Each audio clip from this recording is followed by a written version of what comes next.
Hi everyone, welcome to Future Vision NEET and JEE Academy. So இன்னைக்கு நம்ம இந்த செஷன்ல என்ன பார்க்க போறோம் அப்படின்னா நீட்டுக்கான NTA சிலபஸ். ஸோ இந்த சிலபஸ் பாடத்திட்டம் அப்படிங்கிறது நமக்கு CBSE பிள்ளைங்க படிக்கக்கூடிய பாடத்திட்டம் தான் நம்ம NTA சிலபஸா வச்சிருக்காங்க. ஸோ இதனால இந்த ஸ்டேட் போர்ட்ல இருக்கக்கூடிய இந்த சிலபஸ்க்கும் இந்த NTA உடைய சிலபஸ் நீட் சிலபஸுக்கும் ஏதாவது டிஃபரன்ஸ் இருக்குதா அப்படின்னு கேட்டீங்கன்னா ஆமா, கண்டிப்பா டிஃபரன்ஸ் இருக்குது. ஆனா நீங்க நினைக்கிற அளவுக்கு பயப்படுற அளவுக்கு கிடையாது. Because compare with NTA syllabus விட நம்மளுடைய இந்த ஸ்டேட் போர்ட்ல படிக்கிற பிள்ளைங்களும் மெட்ரிக் படிக்கிற பிள்ளைங்களும் அதிகமாகவே படிக்கிறாங்க அப்படிங்கறதா ஒரு உண்மையான விஷயம். சரிங்களா? சோ அதனால இந்த ஸ்டேட் போர்டு குழந்தையா இருக்கட்டும் இல்ல மெட்ரிக் படிக்கிற பிள்ளைகளா இருக்கட்டும் இந்த NTA உடைய நீட் சிலபஸ் பார்த்து பயப்பட வேண்டாம் அப்படிங்கிறதுக்காக தான் இந்த சிலபஸையே நாங்க தமிழ்ல டிரான்ஸ்லேட் பண்ணி உங்களுக்கு ரீச் ஆகணும் அப்படிங்கிறதுக்காக எடுத்துட்டு வந்திருக்கோம். ஏன்னு கேட்டீங்கன்னா இப்ப நார்மலா நம்ம ஒரு காம்படிட்டிவ் எக்ஸாம் எழுத போறோம் அப்படின்னா நம்ம ஃபர்ஸ்ட் என்ன பண்ணணும் அப்படின்னா அதோட சிலபஸ் தான் நம்ம எடுத்து அனலைஸ் பண்ணணும். சோ அப்படி இருக்கிற பட்சத்துல NTA சிலபஸ் உங்களுக்கு இங்கிலீஷ்ல தான் கொடுத்துருக்காங்க. சரிங்களா? சோ அப்ப இந்த இங்கிலீஷ நம்மளுடைய ஃபியூச்சர் விஷன் நீட் அகாடமில இருக்கக்கூடிய பயாலஜி ஸ்டாஃப்ஸ் அதை கரெக்டா துல்லியமா நம்ம தமிழ்ல டிரான்ஸ்லேட் பண்ணி அது உங்களுக்கு ஒரு ஈஸி. இது இந்த சிலபஸ் அப்படிங்கிறது it is not a difficult. இது ரொம்ப ஒரு ஈஸி. நீங்க படிச்சதை விட இதுல கம்மியா தான் இருக்குது. சோ அப்ப நீங்க பயப்படாம நீட் கோர்ஸ் படிங்க. படிச்சுட்டு நீங்களும் ஒரு நல்ல காலேஜ்ல MBBS சீட் எடுத்து படிக்கிறதுக்கு இந்த சிலபஸ் அனலைஸ் அப்படிங்கிறது உங்களுக்கு ரொம்பவே ஹெல்ப் பண்ணும். சோ அதனாலதான் இன்னைக்கு டிஸ்கஷன்ல நம்ம இதை பார்க்க போறோம். சோ நம்மளுடைய நீட் சிலபஸ்ல ஃபர்ஸ்ட் யூனிட் 1, அதாவது அலகு 1ன்னு சொல்லுவோம் இல்லையா? சோ அதுல நார்மலா ஃபர்ஸ்ட் யூனிட்ல உங்களுக்கு CBSE படிக்கக்கூடிய ஸ்டூடெண்ட்ஸ் உடைய ஃபர்ஸ்ட் 4 லெசன்ஸ் இருக்கும். சரிங்களா? சோ அதுல ஃபர்ஸ்ட் உயிர் உலகம் அப்படின்னு சொல்லிட்டு ஒரு லெசன். சோ இங்கிலீஷ்ல அது லிவிங் வேர்ல்டு நம்ம சொல்லுவோம். சரிங்களா? அப்ப உயிர் உலகம்னா என்ன? அந்த உலகத்துல வாழக்கூடிய உயிரினங்களை பற்றி படிக்கக்கூடிய அந்த டாபிக் உள்ளார என்னென்ன வரும் அப்படிங்கறத நம்ம சிம்பிளிஃபை பண்ணி நம்ம படிச்சோம் அப்படின்னா that is very very easy. சரிங்களா? அப்போ உயிர் உலகத்துல உயிருள்ள பொருட்களும் வாழும், உயிரற்ற பொருட்களும் இருக்கும். அப்ப உயிர் உள்ளவைகளுக்கும் உயிரற்றவர்களுக்கும் எந்தெந்த பண்புகளை அடிப்படையாக வச்சு நம்ம அதை பிரிச்சு படிப்போம். இப்போ ஒரு உயிர் இருக்கு அப்படின்னா அதுல வளர்ச்சிதை மாற்றம் நடக்கணும் இல்லையா? அதே மாதிரி கான்சியஸ்னஸ் சொல்லுவோம் இல்லையா? சுய உணர்வு அப்படிங்கிறது இருக்கணும், வளர்ச்சி இருக்கணும். சோ இதெல்லாம் இருந்தாதான் நம்ம அதை உயிர் அப்படின்னு சொல்லுவோம். சோ அந்த உயிர் உலகம் அப்படிங்கக்கூடிய டாபிக்ல உயிர் அப்படின்னா என்ன அப்படின்னு சொல்லிட்டு பார்ப்போம். உயிர் உள்ளது என்றால் என்ன? அதே மாதிரி பல்லுயிர் தன்மை. பல்லுயிர்னாவே இட் இஸ் மெனி இல்லையா? பல. சோ இதுல வாழக்கூடிய இந்த உலகத்துல வாழக்கூடிய டிஃப்ரெண்ட் டைப்ஸ் ஆஃப் பலவிதமான உயிரினங்களை பற்றி படிப்போம். அது பறவைகளா இருக்கலாம், இல்ல பூச்சிகளா இருக்கலாம், இல்ல விலங்குகளா இருக்கலாம். சோ இந்த மாதிரியான இந்த உலகத்தில் இருக்கக்கூடிய பல வகையான விலங்குகளை பற்றி இந்த பாடத்துல நம்ம படிப்போம். அதே மாதிரி வகைப்பாட்டின் தேவை. சோ வகைப்பாடு அப்படிங்கிறது என்ன அப்படின்னா இப்ப நம்ம ஒரு ஸ்கூல் இருக்குது. சோ இந்த ஸ்கூல்ல நிறைய ஸ்டூடெண்ட்ஸ், நிறைய மாணவர்கள் படிக்கிறீங்க. உங்களுடைய வயசுக்கு தகுந்த மாதிரியும் இல்ல உங்களுடைய கிளாஸ் இப்போ 6th ஸ்டாண்டர்ட் 6ஆம் வகுப்பு 7ஆம் வகுப்பு 8ஆம் வகுப்பு அப்படின்னு சொல்லி பிரிச்சு வைக்கிறோம் இல்லையா? சோ அதுதான் நம்ம வகைப்பாடு அப்படின்னு சொல்லுவோம். அப்ப அது மாதிரி அனிமல்ஸ் உடைய ஆர்கனைசேஷன், அதோடைய பண்புகள், அதோடைய இனப்பெருக்க தன்மை இதெல்லாம் பேஸ் பண்ணி அனிமல்ஸ் நம்ம என்ன பண்ணுவோம்னா வகைப்படுத்துவோம். சோ அப்ப அந்த வகைப்பாட்டின் தேவை அப்படிங்கிறது நம்ம இந்த டாபிக்ல பார்ப்போம். அதே மாதிரி இருசொல் பெயரிடும் முறைன்னு சொல்லுவோம். சோ இருசொல் பெயரிடும் முறை அப்படிங்கும் போது ஒரு உயிரினத்துக்கு இப்ப நம்ம நார்மலாவே ஒரு கரப்பான்பூச்சி இருக்கு. கரப்பான்பூச்சிக்கு நம்ம உலக அளவுல பெயர் இடணும் இல்லையா? இங்க நம்ம அதை கரப்பான்பூச்சின்னு சொல்லுவோம். ஆனா அதுக்கு ஒரு விலங்கியல் பெயர் பெரிப்ளனேட்டா அமெரிக்கானா அப்படின்னு இருந்தாதான் நம்ம அமெரிக்காவுல போய் பெரிப்ளனேட்டா அமெரிக்கானா என்னன்னா கரப்பான்பூச்சின்னு உனக்கு தெரியும். சரிங்களா? சோ அப்போ உலக அளவிய பெயரிடும் முறை அப்படிங்கிறது இந்த லெசன்ல படிப்போம். சோ அதை எப்படி ஒரு உயிரினத்துக்கு வைக்கிறாங்க, அது தாவரமா இருக்கட்டும். இப்ப மேங்கோ அப்படின்னா மாஞ்சிஃபெரா இண்டிகா அப்படிலாம் வைக்கிறோம் இல்லையா? சோ அந்த பெயரிடும் முறை எப்படி வைக்கிறோம் அப்படிங்கறது அந்த டாபிக்ல படிப்போம். அதுக்கப்புறம் 5 உலக வகைப்பாடு. சோ 5 உலக வகைப்பாடு அப்படிங்கிறது தாவரங்கள் 5 உலகங்களா பிரிப்பாங்க. முனிரா, புரோட்டிஸ்டா, ஃபங்கை, பிளான்டியா, அனிமேலியா. சோ அப்ப அதோடைய செல் சுவர், ஸ்ட்ரக்சர், அதே மாதிரி அதோட உட்கோர அமைப்பு, அதோடைய உணவூட்ட முறை, அதோட இனப்பெருக்க முறை, இதெல்லாம் பேஸ் பண்ணி ஒவ்வொரு உயிரினத்தையும் எந்தெந்த வகுப்புல வைக்கலாம், எந்தெந்த ஆர்டர்ல வைக்கலாம், எந்த உலகத்துல வைக்கலாம்னு சொல்லிட்டு இந்த 5 உலக வகைப்பாட்டில் நம்ம படிப்போம். So compare with state board நீங்க நிறைய தான் படிப்பீங்க குழந்தைங்களா, நீங்க பயப்படவே வேண்டாம் சரியா. அண்ட் அதே மாதிரி தாவர வகைப்பாடு, சோ பிளான்ட் கிங்டம் சொல்லுவோம். சோ இந்த பிளான்ட் கிங்டம் லெசன்ல பிளான்டோடைய ஆரிஜினேஷன், அது எப்படி வந்து முதல்ல எப்படி நமக்கு வந்து ஒரு செல் உயிரி அமீபா உருவாச்சுன்னு சொன்னோம் இல்லையா, அதே மாதிரி எப்படி வந்து தாவரங்கள்ல முதல்ல உருவான தாவரங்கள் என்ன, ஆல்கா, அதுக்கப்புறம் பிரயோஃபைட்ஸ், அதுக்கப்புறம் டெரிடோஃபைட்ஸ், அதுக்கப்புறம் ஜிம்னோஸ்பம், ஆஞ்சியோஸ்பம், இப்ப வந்து பூக்கும் தாவரங்கள் வரைக்கும் வந்திருக்கு. சோ இவங்களுடைய அந்த வகைப்பாடை பத்தி நம்ம இந்த லெசன்ல வெரி டீடைல்டா படிப்போம். அண்ட் அதே மாதிரி அடுத்தது விலங்குலகம். சோ விலங்குலகம் அப்படிங்கிற டாபிக்ல விலங்குகளுடைய வகைப்பாடு. So first protozoan to Chordata வரைக்கும். ஃபர்ஸ்ட் வந்து முதுகு நான் உள்ளவைகள்லாம் முதுகு நான் அற்றவைகள். சோ புரோட்டோசோவா, போரிஃபெரா, சீலன்ட்ரேட்டா, ஆஸ்கல்மெந்தஸ், பிளாட்டிஹெல்மெந்தஸ் அப்படின்னு சொல்லிட்டு குழி உடலிகள், மெல்லுடலிகள் படிப்போம் இப்ப நம்ம சரிங்களா. சோ அப்ப அதோடைய வகைகள், அப்புறம் முதுகெலும்பு உடையவைகள். சோ இதுல பறவைகள் வருவாங்க, ஊர்வன வருவாங்க, நம்மளுடைய பாலூட்டிகள் வருவாங்க. சோ இவங்க எல்லாம் பத்தி வித் டீடைல்ஸா நம்ம படிப்போம் இந்த லெசன்ல. சோ நம்ம எப்பவுமே வந்து ஒரு டாபிக் படிச்சுட்டு இந்த டாபிக்ல இவ்வளவுதான் நம்ம படிக்க போறோம். சோ இதுல எத்தனை கொஸ்டின் ஏரியா இருக்கு, சோ இப்படி நம்ம படிச்சோம்னா அந்த எக்ஸாம் நமக்கு ரொம்ப ஈஸியா தெரியும் சரியா கண்ணா. அப்ப முதல் இந்த யூனிட்ல இந்த அழகுல நம்ம விலங்கு உயிருள்ளவை உயிர் உலகம் படிப்போம், அதுக்கப்புறம் வந்து உயிரின் வகைப்பாடு படிப்போம், தாவர உலகம் படிப்போம், விலங்கு உலகம் படிப்போம். அவ்வளவுதான் இந்த ஃபர்ஸ்ட் யூனிட்ல. அடுத்து செகண்ட் யூனிட் பாத்தீங்க அப்படின்னா விலங்குகள் மற்றும் தாவரங்களின் கட்டமைப்பு.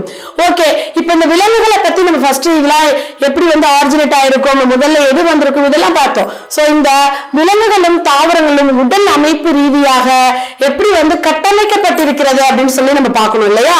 சோ அப்ப ஒரு தாவரம் எடுத்துட்டா அதோட தண்டு எப்படி இருக்கு, அதோட வேர் எப்படி இருக்கு, அதோட இலை எப்படி இருக்குது, சோ இந்த இலைக்குள்ளார இருக்கக்கூடிய அமைப்பு என்ன, சோ இந்த இலை எப்படி வந்து போட்டோசிந்தசிஸ் ஒளிச்சேர்க்கை செய்யுது, ஒளிச்சேர்க்கை செஞ்சு அதுல இருந்து எப்படி நம்ம வந்து ஃபுட்டை எடுத்துக்கிறோம். சோ அந்த மாதிரி ஒரு தாவரமா இருக்கட்டும், விலங்குகளா இருக்கட்டும், அதுல இருக்கக்கூடிய திசுக்கள்ல இருந்து அதுல இருக்கக்கூடிய கட்டமைப்பு வரைக்கும் நம்ம ரொம்ப டீடைல்டா இந்த அழகு 2 அப்படிங்கிற அழகு 2ல இந்த படிப்போம் நம்ம இந்த யூனிட்ல.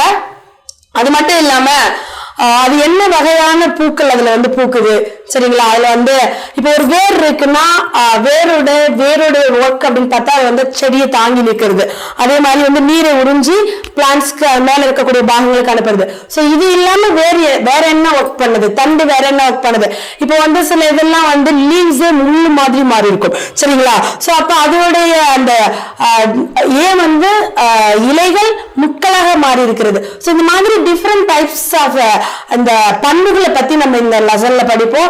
பிளஸ் சில குடும்பங்கள் அப்படின்னு பார்த்தோம்னா இப்ப இந்த தாவரங்கள்ல வந்து என்னென்ன குடும்பம் பார்ப்போம் அப்படின்னு பாத்தீங்கன்னா மால்வேசி, குரூசிஃபெரா, லெகுமினேசி, காம்போசிட்டா, கிராமினே.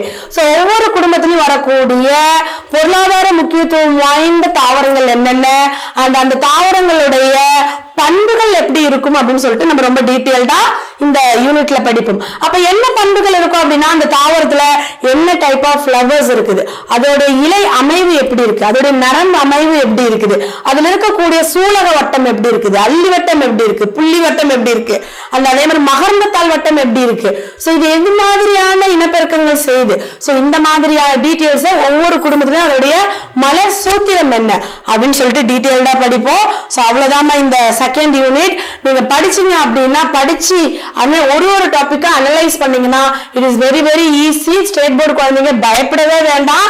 அண்ட் அதே மாதிரி யூனிட் 3 பாருங்க, செல் அமைப்பு மற்றும் பணிகள். செல் அமைப்பு இப்ப நம்ம நார்மலா இப்ப ஒரு விலங்குனா என்ன, தாவரங்கள்னா என்ன அப்படின்னு பார்த்தாச்சு, வகைப்படுத்தியாச்சு. அதோடைய கட்டமைப்பு எப்படி இருக்குன்னு பார்த்தாச்சு. இந்த கட்டமைப்பு எதனால உருவாக்கப்பட்டிருக்கலாம். இப்ப நம்ம ஒரு வீடு கட்டுறோம் அப்படின்னா செங்கல் வச்சு கட்டுறோம் இல்லையா. அப்ப அதே மாதிரி ஒரு விலங்கு வந்து இப்ப நம்மளே வச்சுப்போமே, இப்போ நான் வந்து இப்படி ஒரு ஹைட் அண்ட் வெயிட்ல நிக்கிறேன்னா என் பாடி என்னுடைய உடல் முழுவதும் செல்களால் உருவாக்கப்பட்டது. அப்ப அந்த செல்லுக்குள்ளார இருக்கக்கூடிய அமைப்புகள் எப்படி இருக்கும், செல்லுல உள்ள இருக்கக்கூடிய நியூக்ளியஸோட வேலை என்ன, அதுல இருக்கக்கூடிய செல் ஆர்கனல், செல் நுண்ணுறுப்புகள் சொல்லுவோம், கால்கி காம்ப்ளெக்ஸ், எண்டோபிளாஸ்மிக் ரெட்டிகுலம், ரிபோசோம்ஸ், இவங்களுடைய ஒர்க் என்ன அப்படின்னு சொல்லிட்டு இந்த யூனிட்ல ரொம்ப டீடைல்டா நம்ம படிப்போம். சரியாமா? மைட்டோகாண்ட்ரியால ஒர்க் என்ன, அதே மாதிரி வந்து பிளாஸ்டிட்கள்னா என்ன, சென்ட்ரியோல்கள்னா என்ன, சோ அது மாதிரி ஒரு யூகாரியாட்டிக் செல்லோட அமைப்பு எப்படி இருக்கும், ப்ரோகாரியாட்டிக் செல்லோட அமைப்பு எப்படி இருக்கும்னு சொல்லிட்டு நம்ம ரொம்ப டீடைல்டா இந்த லெசன்ல படிப்போம். It is very very very very easy. சரிங்களா? அண்ட் அதே மாதிரி இதுல உயிருள்ள செல்களின் வேதிப்பொருட்கள், இப்போ ஒரு செல் இப்ப நம்ம சாப்பிடுறோம், இப்ப சாப்பிடும் போது நல்ல ஒரு நியூட்ரிஷன், அதாவது ஊட்டச்சத்து மிக்க உணவா சாப்பிடு அப்படின்னு சொல்றோம் இல்லையா? அப்போ ஒரு சாதத்துல கார்போஹைட்ரேட் இருக்கு, அதுல ஊத்தி சாப்பிடக்கூடிய சாம்பார்ல புரோட்டீன் இருக்கு இல்லைங்களா? அண்ட் அதே மாதிரி நான் ஒரு நான்வெஜ் எடுத்துக்கிறேன், ஒரு லிப்பிட் ஐட்டம் எடுத்துக்கிறேன், அதுல கொழுப்பு இருக்குது இல்லைங்களா? சோ அப்ப இந்த மாதிரியான உயிர் வேதி பொருட்கள் நம்மளுடைய உடலுக்கு என்னென்ன முறையில நம்மளோட வளர்ச்சிக்கு ஹெல்ப் பண்ணுது, அதோடைய அமைப்பு எப்படி இருக்கும் அப்படின்னு சொல்லிட்டு நம்ம இந்த லெசன்ல பார்ப்போம் இந்த யூனிட்ல. அதே மாதிரி செல் சுழற்சி அப்படின்னு சொல்ல, செல் சுழற்சி மற்றும் செல் பகுப்பு. இப்ப ஒரு செல் வந்து டிவைட் பகுப்படைகிறது மூலமா தான் நம்மளுடைய வளர்ச்சி அப்படிங்கிறது நடக்குது இல்லையா? சோ அப்ப அதை பத்தி நம்ம ரொம்ப டீடைல்டா படிப்போம். இப்ப எனக்கு இந்த இடத்துல ஒரு பெரிய காயம் வந்துருது, இந்த திருப்பி எனக்கு இந்த இடம் ரெக்கவர் ஆகணும், சரியாகணும்னா இந்த இடத்துல செல் டிவிஷன் நடக்கணும் இல்லையா? சோ அப்ப அந்த செல் டிவிஷன் எப்படி நடக்குது, அதுல வரக்கூடிய பேசஸ் என்ன, G phase, interphase, so இந்த மாதிரியான பேசஸ் பத்தி நம்ம படிப்போம். சரிங்களா? M phase and interphase. இந்த இன்டர்ஃபேஸ்ல அப்படிதான், இன்டர்ஃபேஸ்ல நார்மலா நமக்கு என்ன இருக்கும், ஒரு ஜி ஃபேஸ், எஸ் ஃபேஸ், அப்புறம் G1 எஸ் ஃபேஸ், அப்புறம் G2 இருக்கும் இல்லைங்களா? அப்புறம் G0 ஃபேஸ் வரும். சோ அது மாதிரி எம் ஃபேஸ்ல நமக்கு மைட்டாசிஸ்ல நமக்கு என்ன நடக்கும், ப்ரோஃபேஸ், அனாஃபேஸ், மெட்டாஃபேஸ், இந்த மாதிரியான ஃபேசஸ்ல செல் எப்படி டிவைட் ஆகுது அப்படின்னு சொல்லிட்டு ரொம்ப டீடைல்டா படிப்போம் இந்த லெசன்ல. சோ அப்ப தேர்ட் யூனிட் வந்து நீங்க செல்லை பத்தி படிப்பீங்க, அவ்வளவுதான். சோ இதுவும் வந்து நம்ம ஸ்டேட் போர்ட்ல இருக்கக்கூடிய சிலபஸ் தான். அதே மாதிரி ஃபோர்த் யூனிட் பாத்தீங்கன்னா தாவர உடற்செயலியல். சோ தாவரத்துக்குள்ளார நடக்கக்கூடிய மெட்டபாலிக் ரியாக்ஷன், உடற்செயலியல், பிசியோலாஜிக்கல் ரியாக்ஷன் எப்படி இருக்கும். இப்ப நம்ம சின்ன வயசுல இருந்தே படிப்போம் போட்டோசிந்தசிஸ். தாவரம் என்ன பண்ணுது, இந்த பிரசன்ஸ் ஆஃப் லைட், ஒளியை வந்து ஒளியின் முன்னிலையில் தாவரங்கள் தனக்கு தேவையான உணவை பச்சையத்தை பயன்படுத்தி உற்பத்தி செய்து கொள்கிறது அப்படின்னு சொல்லிட்டு படிக்கிறோம் இல்லைங்களா? சோ அந்த ரியாக்ஷன் தாவரத்துக்குள்ளார எப்படி நடக்குது அப்படிங்கறத நம்ம ரொம்ப டீடைல்டா இந்த தாவர உடற்செயல்ல ஒளிச்சேர்க்கை அப்படிங்கக்கூடிய லெசன்ல வந்து படிப்போம். சரிங்களா? ஒளிச்சேர்க்கை என்பது தற்சார்பு ஊட்டமுறை. ஆமா, இப்ப நம்ம நார்மலா வந்து நம்மலாம் வந்து பிறச்சார்பு, தாவரம் தயாரிச்சு வைக்கக்கூடிய உணவை சாப்பிடுறோம். ஆனா விலங்குகள், தாவரங்கள் என்ன செய்யறாங்க, அவங்களுக்கு தேவையான உணவை அவங்களே தயாரிச்சிருக்காங்க. சோ அப்ப அந்த தற்சார்பு ஊட்டமுறை எப்படி நடக்குது அப்படின்னு சொல்லிட்டு பார்ப்போம். அதுல ஒளிவினை, இருள்வினை அப்படின்னு சொல்லிட்டு 2 வினைகள் இருக்கும். இந்த ஒளிவினையில நமக்கு எப்படி வந்து ஏடிபி, NADP சிந்தசிஸ் ஆகுது, அதே மாதிரி இருள்வினையில எப்படி வந்து C6H12 குளுக்கோஸ் சிந்தசிஸ் ஆகுது, அதுல C3C4 cycle and cyclic and நான் சைக்ளிக் ரியாக்ஷன், இந்த மாதிரியான ரியாக்ஷன்ஸ் எல்லாம் இந்த டாபிக்ல படிப்போம். ரொம்ப important topic. Compare with NCERT விட ஸ்டேட் போர்ட்ல நீங்க நிறையவே படிச்சுட்டு வந்திருப்பீங்க. சோ அதனால இதுக்கும் நீங்க ரொம்பவே பயப்பட வேண்டாம். அண்ட் அதுக்கு மாதிரி தாவரங்களுடைய சுவாசம், இப்ப நம்ம சாப்பிட்ட சாப்பாடு பிரேக் டவுன் ஆகும் வித் பிரசன்ஸ் ஆஃப் ஆக்சிஜன்.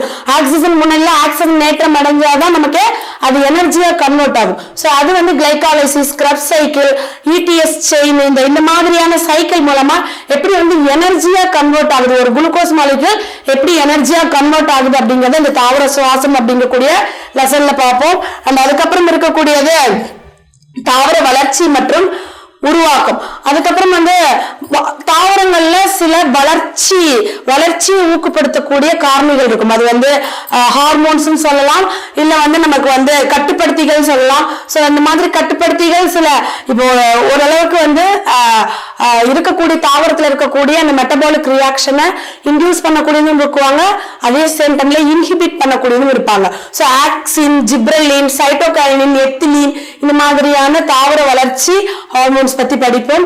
அதே மாதிரி மனித உடற்செயலியல், இதுதான் ரொம்ப ரொம்ப ரொம்ப ரொம்ப இம்பார்ட்டன்ட். ஏன்னா நம்மளை பத்தியும் நம்ம படிக்கிறது இல்லையா? சோ நம்ம எப்படி வந்து நம்மளுடைய பாடியில இருக்கக்கூடிய சுவாச மண்டலமா இருக்கட்டும், இல்ல வந்து நம்மளுடைய ரத்த ஓட்ட மண்டலமா இருக்கட்டும், கழிவு நீக்க மண்டலமா இருக்கட்டும், நம்மளுடைய வந்து வேதியியல் ஒருங்கிணைவு மண்டலமா இருக்கட்டும், எப்படி வந்து செயல்படுது. சோ இப்ப நம்மளை பத்தி நம்மளே படிக்கும்போது இட் இஸ் வெரி இன்ட்ரெஸ்டிங் டாபிக்கா அது மாறணும். சோ மாறுற அளவுக்கு உங்களுக்கு வந்து நாங்க கண்டிப்பா வந்து இதை டீச் பண்ணி கொடுப்போம், கவலைப்படாம நீங்க வாங்க.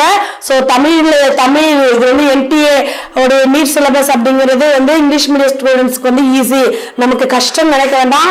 அவங்களை விட உங்களுக்கு இது இன்னுமே ஈஸியா, நீங்க நிறைய கண்டென்ட் ஸ்டேட் போர்ட்ல படிச்சிருப்பீங்க சரியாமா. அப்போ ஃபர்ஸ்ட் சுவாசம் மற்றும் மூச்சு விடுதல் பார்க்கலாம்.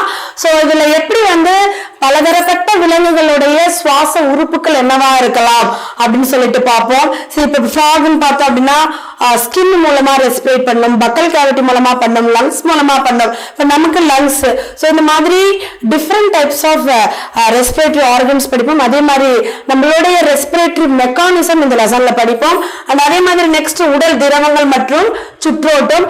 இதுல வந்து நம்ம பாடியில இருக்கக்கூடிய உடல் திரவம், நமக்கு ரத்தமும் நிணநீரும் சொல்லுவோம் இல்லையா, சோ அதுல இருக்கக்கூடிய காம்போசிஷன்ஸ், நம்மளுடைய RBC, WBC, பிளேட்லெட்ஸ் இதெல்லாம் பத்தி ரொம்ப டீடைல்டா படிப்போம். அப்புறம் ரத்த வகைகள் படிப்போம். அதுக்கப்புறம் நம்மளுடைய ஹியூமன் ஹார்ட், நம்மளுடைய இதயம் எப்படி செயல்படுது அப்படின்னு சொல்லிட்டு ரொம்ப டீடைல்டா இந்த ரத்தம் மற்றும் சுற்றோட்டம் அப்படிங்கக்கூடிய டாபிக்ல படிப்போம். அண்ட் அதுக்கப்புறம் அதனால வரக்கூடிய நோய்கள், சோ இப்ப சப்போஸ் ஏதாவது டிஃபெக்ட் ஆகுதுன்னா வரக்கூடிய நோய்கள் படிப்போம். நெக்ஸ்ட் கழிவுப் பொருட்கள் மற்றும் அவற்றின் அகற்றம். நம்ம பாடியில வந்து இருக்கக்கூடிய கிட்னிஸோட ஒர்க்கே கழிவுப் பொருட்கள் மற்றும் அதோடைய அகற்றம். சோ கிட்னி இல்லாம வேற எந்தெந்த பார்ட் வந்து நமக்கு கழிவு நீக்கத்தில் ஈடுபடுது, அதே மாதிரி ஒரே மாதிரியான கழிவுப் பொருட்கள் தான் எல்லா விலங்குகளுக்கும் உருவாகுதா அப்படின்னு சொல்லிட்டு இந்த லெசன்ல ரொம்ப டீடைல்டா படிப்போம். அதே மாதிரி நம்மளுடைய கிட்னியோடைய மெக்கானிசம், நெஃப்ரானோடைய ஸ்ட்ரக்சர், நெஃப்ரானோடைய மெக்கானிசம், சோ இது எல்லாமே நம்ம வந்து டீடைல்டா இந்த லெசன்ல படிப்போம். அதுக்கப்புறம் இடப்பெயர்ச்சி மற்றும் இயக்கம். இடப்பெயர்ச்சி இயக்கம்னா எல்லாத்துக்கும் ஒரே வகையான இயக்கம் கிடையாது. இப்ப நம்ம 2 கால்களை வச்சு நடக்கிறோம், அது ஃபிஷ் என்ன பண்ணுது, அதோட ஃபின்ஸை வச்சு வந்து ஸ்விம் பண்ணுது இல்லையா. சோ அப்ப பேர்ட்ஸ் என்ன பண்ணுது, அதோட விங்ஸை வச்சு ஃப்ளை பண்ணுது. சோ அப்ப டிஃப்ரெண்ட் டைப்ஸ் ஆஃப் இடப்பெயர்ச்சி அப்படிங்கிறது நடக்குது. அதுக்கு இந்த இடப்பெயர்ச்சிக்கு உதவி பண்ணக்கூடிய எலும்புகள் என்னென்ன, அண்ட் அதே மாதிரி இந்த இயக்கங்களுக்கு வேற என்னென்ன பேரு, அந்த இயக்கம் எப்படி நடக்குது மசில்ஸ்ல அப்படின்னு சொல்லிட்டு இந்த லெசன்ல ரொம்ப டீடைல்டா படிப்போம். சோ இதுவும் வந்து ரொம்ப ஈஸியான லெசன்ஸ் தான். அண்ட் அதுக்கப்புறம் நரம்பு கட்டுப்பாடு மற்றும் ஒருங்கிணைவுல நம்மளுடைய மனிதனுடைய நரம்பு மண்டலம் பத்தி படிப்போம். அதுக்கப்புறம் நம்மளுடைய பிரைன் வந்து எப்படி வந்து இந்த நரம்பு மண்டலத்தோட ஆக்டிவேட் ஆகுதுன்னு சொல்லி படிப்போம். இது ரொம்ப சின்ன lesson, it is very very easy lessons கூட. அண்ட் அதே மாதிரி நியூரானோட ஸ்ட்ரக்சர் படிப்போம். அதுல நெக்ஸ்ட் வேதி ஒருங்கிணைவு மற்றும் கட்டுப்படுத்துதல். வேதி ஒருங்கிணைவு அப்படிங்கும் போது நம்மளுடைய பாடியில வந்து இப்ப எனக்கு வந்து தைராய்டு கிளாண்ட் இங்க இருக்கு அப்படின்னா எனக்கு தைராய்டு ஸ்டிமுலேட்டிங் ஹார்மோன் பிட்யூட்டரியில இருந்து எனக்கு செக்ரேட் ஆகும். அப்ப இந்த எப்படி வந்து நம்மளுடைய பாடியில வந்து ஒருங்கிணைக்கப்படுது, பிளட் மூலமா தான் வந்து ரீச் ஆகும் இல்லையா. சோ அந்த வேதியியல் ஒருங்கிணைவு பத்தி படிப்போம். பிளஸ் அதோடைய ஹார்மோன்ஸ், என்னென்ன ஃபங்க்ஷன் வந்து நமக்கு வந்து பண்ணி கொடுக்குது அப்படிங்கறத இந்த லெசன்ல ரொம்ப டீடைல்டா படிப்போம். சோ இதுல hypothalamus, pituitary, pineal, thyroid, parathyroid, adrenal gland, கணையம், அப்புறம் பாலின உறுப்புகள், அந்த ஈஸ்ட்ரோஜன், அந்த மாதிரி நம்ம எல்லா ஹார்மோன்ஸோடைய ஃபங்க்ஷன் என்ன, அதோட ஒர்க் என்ன அப்படிங்கிறது ரொம்ப டீடைல்டா படிப்போம். சோ இதுதான் உங்களுக்கு ஃபர்ஸ்ட் 5 யூனிட்ல இருக்கக்கூடிய உங்களுடைய NTA சிலபஸ், NTA உடைய நீட் சிலபஸ். சோ நீங்க பயப்படவே வேண்டாம். சோ ஸ்டேட் போர்ட் ஸ்டூடெண்ட்ஸ்க்காகவே இதை நாங்க தமிழ்ல டிரான்ஸ்லேட் பண்ணி கொடுத்துருக்கோம். சோ நீங்க இந்த சிலபஸை உட்காந்து அனலைஸ் பண்ணுங்க. இதுல ஏதாவது டவுட் இருந்ததுன்னா எங்க நம்பருக்கு கால் பண்ணுங்க, கண்டிப்பா உங்களுக்கு நாங்க வந்து எக்ஸ்பிளைன் பண்ணுவோம். ஸோ நம்ம ஃபியூச்சர் விஷன் நீட் அகாடமியில தமிழ் ஸ்டூடெண்ட்ஸுக்கு ரொம்ப எக்ஸ்க்ளூசிவா நம்ம வந்து கிளாஸ் எடுத்துட்டு இருக்கோம். ஸோ இந்த ஸ்டூடெண்ட்ஸ்க்கு தனியா தமிழ்ல வந்து கிளாஸ் எடுக்கிறோம். பிளஸ் வந்து இங்கிலீஷ் மீடியத்துக்கு நம்ம என்ன கொஸ்டின் கொடுக்குமோ அதே தான் தமிழ்ல டிரான்ஸ்லேட் பண்ணி 1% கூட குவாலிட்டி குறையாம கொடுத்துட்டு இருக்கோம். ஸோ நிறைய last year Tamil medium students நிறைய பேர் நமக்கு வந்து கிளியர் பண்ணி இன்னைக்கு நிறைய கவர்மெண்ட் காலேஜ்ல படிச்சுட்டு இருக்காங்க. ஸோ நீங்களும் வந்து ஒரு தமிழ் மீடியம் ஸ்டூடெண்டா கண்டிப்பா வந்து நம்மளோட அகாடமில ஜாயின் பண்ணி கண்டிப்பா உங்களோட MBBS கனவை நினைவாக்கிக்கோங்க. தேங்க்யூ. நெக்ஸ்ட் செஷன்ல நம்ம 12th உடையதை பார்க்கலாம். தேங்க்யூமா. Future Vision NEET JEE Academy, 2nd floor, AVK Maruti Plaza, opposite Hotel Lakshmi Prakash, SKS Hospital Road, New Bus Stand, Salem 4. For contact 94439 22215 and web address www.futurevision.ias.com.